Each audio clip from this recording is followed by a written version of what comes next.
Ladies and gentlemen, what we have here is a great idea, a very novel idea. A Long Island man, stand-up comedian Manny Erias, known as Tugboat Manny, who's performed at Mohegan Sun and Westbury, to name a few of the clubs, has something to offer veterans returning home. Manny has helped come up with the idea the veterans could be stand-up comedians. That's right, stand-up comedians. It's called Project 9 Line. So let's find out about Project 9 Line from the man himself. Welcome, Manny. Hey, thank you for having me. Fun. Yeah, I really appreciate being here. We're gonna have fun whether we like it or not, is that it? That's it. Fun should be my middle name. Okay, tell us a little bit about you so we can help walk the project through. Okay, well, I started comedy 4 years ago. On March 19th, 2013, I took 6 comedy classes in a row at Stand Up University Comedy School, and my first time on stage was for a comedy class, March 19, 2013, and I took 6 comedy classes in a row, and I love comedy so much that basically all the hurts and the pains and all the things that I've been through, I talk about on stage, and I make a little twist of the funny, and I also have taken a couple of acting classes at the Gateway Theater here in Bellport. So, and I don't know if anything's helping, but it's a lot of fun, and it helps me because I also advocate for mental health both on and off of stage, and it doesn't just go through for veterans. It also goes for everybody in society Who has mental health issues or whatever the case absolutely. may be? Okay.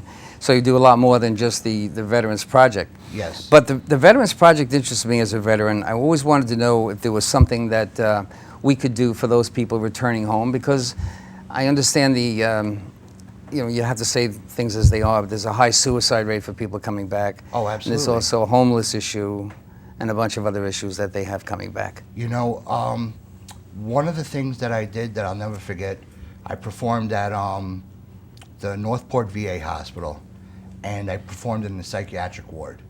And I remember I told them, I said, by the way, my portion of the show is brought to you by Prozac. And everybody in there was like, they started laughing. And the comedians that were performing with me were like, uh-oh, he can't do this, you know? And I was like, is anybody in here crazy like me? And they started clapping and going, it was fun. But I'll never forget it, because when I got off stage, one of the veterans handed me a drawing that he made of me. And it says, "To Manny, lots of love, brother. Thank you for helping me get through another day of PTSD." Cool. And I talked to this man after. He cried and broke down to me because he lost 244 of his troops, and he feels like it's his fault. And I get the chills right now thinking about it, because there is no trophy, no amount of money, no amount of fame that will ever come close to that. Because this is what I do what I do because I love laughing, and I love making people laugh. And it helps. It's a tremendous responsibility, not only to have them lose that, come out with an effect like post-traumatic stress. Absolutely. And then to speak well or easily with somebody else is not always it's a gift to get through certain things. So I appreciate what you're doing. I think there's going to be a lot of help to be had with your Project Line. Is it Project 9 Line? Project 9 Line, which was started by Patrick Donahue, who came back from, overseas, serving overseas in Afghanistan, for the 101st Airborne, and he actually started Project 9 Line, and it helps people reintegrate back into society. There are I'm teaching a comedy class, and there are veterans who came home that are struggling, and there's also veterans that range from say 20 years old all the way to 70 years old, so have been through different wars and everything. And it also helps with public speaking as well. Yeah, so you're going to perform a terrific, meaningful part of what their future would be like, by being a part of this and trying to stretch what they can do to help them get back into the world. Absolutely. That's the expression we use when you're overseas. You know, coming back to the world, like America is the world, everything else is not. Right. I don't know how it started, but that's how it started. You know, last month, I'm sorry, we did a show called, well, I forgot the title, but it's Arrested for Telling Lawyer Jokes. 2 guys were arrested for telling lawyer jokes. Right. Yeah. And truth be told, they're online having a good time, and they were actually arrested for it. Now, when you think about it, you're trying to make something out of the miserable world that everyone who's going to court is going to face in just a moment. Telling lawyers jokes is probably the best thing they could have done. Absolutely. I absolutely agree. Right? I absolutely agree. Because you know what? You take our darkness of life. Comedy is truth and pain with a little twist, you know, and you know, everything can be talked about. Everything can be talked about. Some things are a little off topic, you know that, we know that, but come on. Yeah.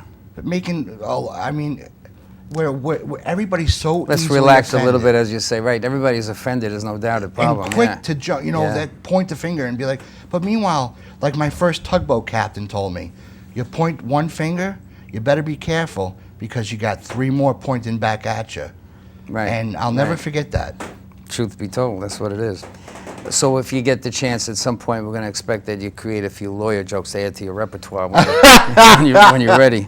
That's what I was right away, before when we were talking earlier. Yeah. I was like, what are you going after my mental disability? What are you doing? You know, like, come on, you know. Oh, well, we'll make sure that you add something. We'll help you out a little bit if we need Thank it. you very much. You know, when you see a veteran and this project, is it going to allow them to see talent, or are you going to select talent, or is everybody has an opportunity? Everybody has an opportunity. No matter, it doesn't matter how much money you have, or how many or how little money you have, or how much mental illness you have, or how little, or if you don't have any, or if you just want to do public speaking and just get up and talk. Oh, in so you front do of that people. too. It's not just about the comedy. You can Yeah, also help. It's not, acting, maybe. You know what it is? It's bigger than comedy. I can't even describe it. To sit there and watch these guys get up. I'm on my 6th week now in the program teaching the class, and from the people from the first class of them coming up and hummada, now they're actually getting a 5-minute act. That's not easy to hum it, is it? Yeah. No, I mean, I do it, you know. But so you don't have to worry about selecting the talent. You more or less have to No. let them feel what it's like Yeah. to do that kind of thing. You know, people get a bug about that kind of thing, and something that they didn't think they could do, like public speak or like comedy. You panic. Right. You're on stage. It's you that you have to deliver the message for, right? And it's easy to mess that up. Right. And people don't have any patience for that, by the way. You know, I mean, if you're in a comedy club, I mean, have a little respect. Right, exactly. You know, I always get Well, upset that's why about I that. put myself in. I learned to put myself in uncomfortable situations in order to be comfortable. Like I'll go to bars in the middle of the night. That is a good idea. Yeah, thank you. You have lots of good ideas, you know that? Yeah, if I use them all though. But the truth of the matter is, if you're at a funeral, people would rather be in a casket than actually talking in Public front of the speaking, people. I know. That's the truth, you know? There's such a thing as like the common term is called shtick. You know, Yeah. do you have a shtick? Well, I mean, well, yeah. you and others. I'm talking about the whole group of you guys. Well, you know, I always like, for some reason I am hesitant to answer it. My shtick is me. I've been this person my whole life. Listen, I'm a little goofy. I'm a little happy, jolly. I poke fun at myself like I've been doing so all you myself. basically already have a shtick, but Yeah, Yeah. like my character is this, you know, like Tugboat Manny, ex-deckhand on a tugboat. what else could you do if you're a comedian to look for, like for instance, a guy who's just coming back from overseas and he wants to develop a little bit of a shtick? You gotta reach back into your own soul to find out who the heck you are to come up with Absolutely. shtick. Absolutely. Right? Absolutely. And, you know, I think a lot of, you know, I'm not afraid to say that I have issues, mental health issues, right? But the truth of the matter is I started taking antidepressants when I was 28 years old. I probably had this my whole entire life, you know? So all of this comedy stuff is coming from early in my life to our modern day, to right now. So you're getting me from in early childhood to right now. And I've always wanted to make light of the situation. And by the way, I want to say thank you for serving our country. Oh, and thank you for serving our country. I'm a former naval reservist, and one of the things that We'll take a handshake on that. Yeah. Thank you, sir. And you know, I was actually, here's a little short story. I went to a comedy club, and there was this really famous comedian performing, and he said that he performs overseas for our troops, right? Which one day I really would love to do that, you know. And but anyway, he said, matter of fact, are there any veterans here? So I raised my hand, and he goes, when did you serve? You know, and I said, during the Gulf War. And he said, where? And I said, Tampa, Florida. Yeah. You know, so that's one of the little jokes that I do. It's Yeah. a little longer, but Yeah. the truth of the matter is I've been home. So I have my mental health issues from my life here. I've never been overseas or ever been in any wars or seen what.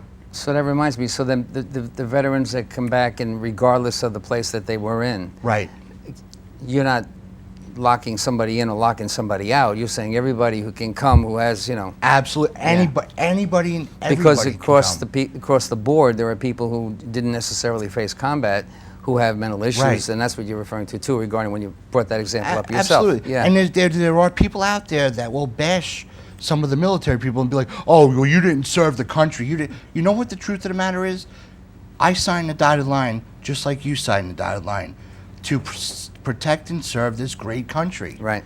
And any one of us can be called, as we know. There's also something called the alert. Once you're in a war period, there's a wartime veteran issue. Right. You're ready. You're on the ready Exactly. to go anytime that they decide you're ready to go. And the truth of the matter is, So I you had to served be during trained. the See, Gulf there War. you go. Right. Exactly. How do you train these guys? I mean, I'm confused about where this is coming from. What would you do to? I would imagine this is going to be a tough road to hoe to get somebody who's, you know, not really Yeah. ready for it. How do you get them Well, to go? you know what it is? I took what I've learned from Stand Up University Comedy School, Spread it out. and I spread it out. Plus, I've also took what I've learned myself, and also from others. I watch other comedians. I study myself, and what I do is like with the class. I would think that would be fun. Oh, it's I mean, so much fun. to look at somebody in the process of fumbling over themselves to find a shtick, for instance, Absolutely. or to find a way to get. And what do they say? I mean, Well, what do you- they do? Make up jokes? I can't figure out how you're doing this. You know what? It's actually funny is funny. You can't teach funny. Right. But you can teach the formula of funny. And the formula that I learned that I teach is set up, punch. So it's like math, and I enjoy math, and I've always done good in math. I wasn't like this math major, but I see a lot of sign language going on behind the set. But anyway, there's a formula, set up, punch. So what you do is the first class, they get on stage, hey, how you doing? What's your name? Where you're from? Where did you serve? What branch of military are you in? And I tell them to always record their set, no matter what, from the day one, because even when we're talking, like right now, something can happen funny. Sure. And you have to, and you write that down. But I asked them, I say, listen, There are some people who are like numb to that, though. yeah, oh, Unfortunately, totally. unfortunately, yeah. But that's just the way it is. Yeah. And I asked them, what I've learned. What are your dislikes? What do you hate? What do you like? So we take that and we get them on stage, and they're up there for about 5, 10, 15, 20 minutes, and we say, what do you like? What do you hate? And someone will just say, like, I hate the sky. I mean, come on, how could you hate the sky? Yeah, yeah. But we just extend from there. Yeah, well, it's good that you're doing this. I'm really excited about what you have out in front. And this Project 9 Line, just as a reminder, is that a website or anything that they can Yeah, go it's to? project9line.org. Okay, .org. Okay. Yeah, And, ORG. and there's also, we have more questions for you, so don't run away. But you also want to get April 28th in Center Reach at the VFW. Center Yeah. Reach, Long Island, the VFW. There's a veteran show. It's April 28th. Remember the day of the week by any chance? Anybody? It's a Friday. I believe it's a Friday. Good. And I'm actually going to be headlining that show. Oh, great. Okay. Yeah, so it's going to be, and I just want to clarify this. I may sit here and say I'm the teacher. The truth is I'm the learner. because I'm learning, as I'm learning right now, because I'm very grateful to be on your show, to have an opportunity to. And so are we, so thank you. Yeah, Thank that's you. Great. I always wanted to know how you, I guess you can say, how you handle an act that doesn't seem, this is for comedians too, I suppose.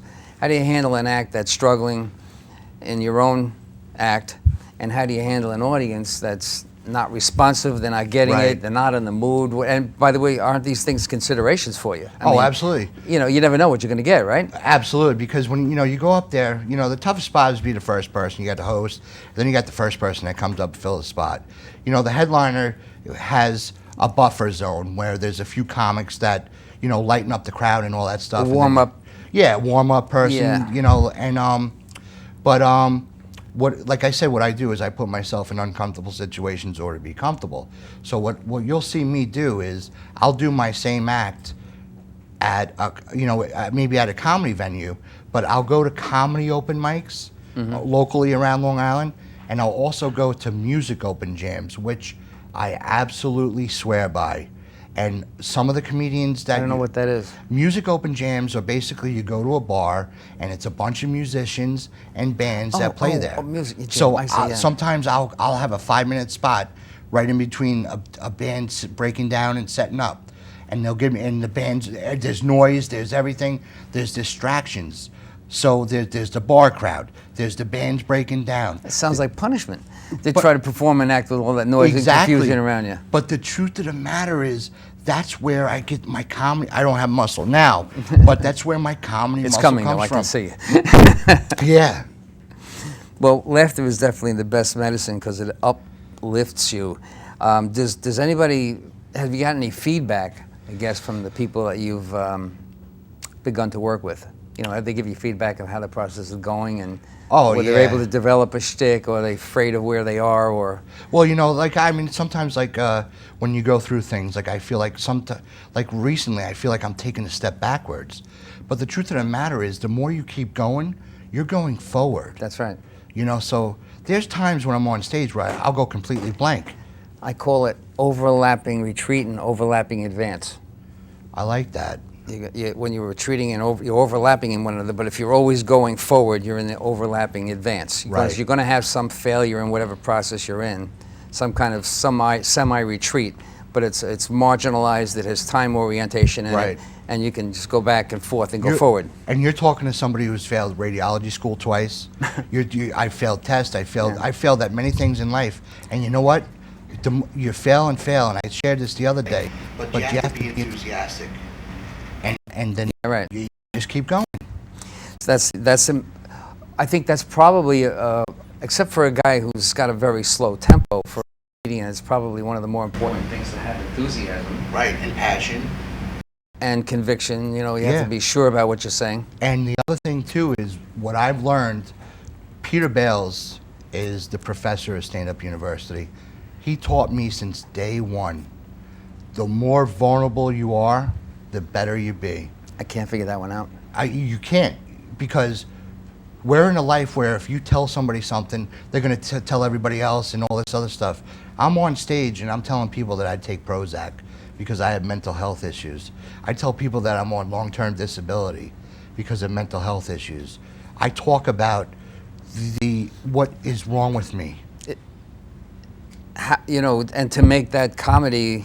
And people laugh when I go, I'm on long-term disability because of my mental issues. I noticed you have some faces going on here. Yeah. You're not able to do too many of them right now. Yeah. But the little bit of film that I saw 2 or 3 of them. I saw a delivery system, let's call it. Right. That's part of shtick, I guess, right? Yeah, absolutely. I was interviewed, well, not interviewed, but after one of my shows, this reporter from Newsday came up to me and said, Manny, you have a really good delivery, and that's why I'm going to set you up with a really good route. A route? Paper route. Oh. Let's try to cut that piece out. Okay. Pretty stupid. Add his and subtract mine. Yeah. We'll be all right with that one. So in the final minute or two we have here left in the program, Jay Leno. we're going to try to remind everybody, of course, about the Friday, April 28th, Center Reach, Long Island VFW event, and that's for that same Project 9 line, right? Right. Okay, that's for the veterans to teach them Correct. comedy. And what else have you got coming up? Anything else going Well, on? I have a bunch of stuff on my Tugboat Manny Facebook page and Okay, send them the Instagram. page, right. And so I have more things coming up and more events. But just recently, I got a phone call from Jay Leno, and here I am. I was almost 4 years in comedy, and Jay Leno calls me. That's a major deal, isn't it? I could bottle up with tears right now. Yeah, that's great. Do you know how cool he was to me? Oh yeah, he was cool anyway, wasn't he? I mean, he was a good, good man. He did his stuff. He did it well. 45 minutes he spent with me backstage at Westbury. Wow. I'll never forget his advice. Which was? His advice is just, keep going. He asked me if I do clean or dirty, and I keep it clean. And he said, no matter what, keep doing your same jokes. Write new jokes, but always practice your jokes, the same jokes. Obviously, don't listen to the negativity. Go out there, and he said, be in the mix. Be in the mix. And he said, keep getting out there. Right. Put yourself out there. Right. Nobody's going to do this for me. You're not going to go forward until you've failed backwards, like that overlapping thing I was talking about before. You're going to have and learn from the failures, right? And you'll just go forward. You just keep going forward. Absolutely. And that's for everybody that you're training as well. So, veterans, I hope you're seeing that this is something that will be helpful to you if you need it. And thank you very much, Tugboat Manny. Thank you so much. Stay put. I got to sign off. Thank you. It's an honor to have you. You've been watching Gray Matters, a program that shines the light on society that we live in. We keep you in touch with current events, political hot-button issues, and we stay right on top of it. We'll invite you to our show anytime that you wish to turn in. We'll see you again next week. Guys, I'm broke. So in order to make money, I have garage sales. I got in trouble last week when I had this really big garage sale when my neighbors came home early. When I was 15, I stole a box of 20 condoms. As of last week, there's 19 left. And one I used as a water balloon. Yeah, my mother goes, Manuel, how's this big comedy career of yours working out for you, huh?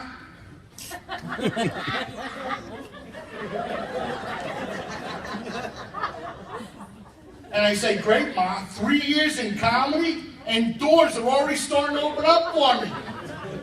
She said, which ones, Manuel? The refrigerator? Yeah, I performed earlier tonight, and I told them I'm coming all the way to Centeridge to perform for the Project 9 March. And I told them, I said, if anybody wants to donate any gas money for me to get there, that would be great. And this one guy in the audience says, if I give it to you, will you leave now?